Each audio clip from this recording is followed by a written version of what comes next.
So tonight we're here for the grand opening of the Woodstock Wedding Network. This is our members sneak peek, so we're able to let our members view the facilities that we've worked so hard on over the last couple of months, and it's really turned out to be a wonderful evening. Everybody's shown up, we're happy, we're having a good time, we're toasting. We had the mayor of Woodstock in here, so we're really excited to have such a wonderful turnout tonight.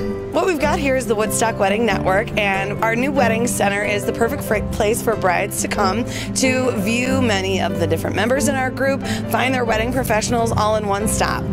It's an all-new concept. We are the first of its kind in McHenry County, and as far as I know, in all the land. Brides can either walk in as they walk off the street, or they can schedule their own appointment online through our Woodstock Wedding Network website.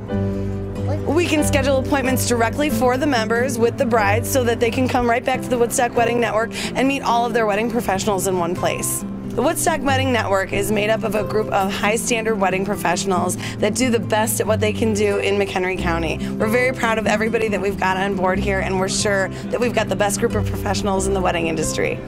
Come on down to the Woodstock Wedding Network. Make it easy, make it Woodstock, make your wedding Woodstock wonderful with the Woodstock Wedding Network.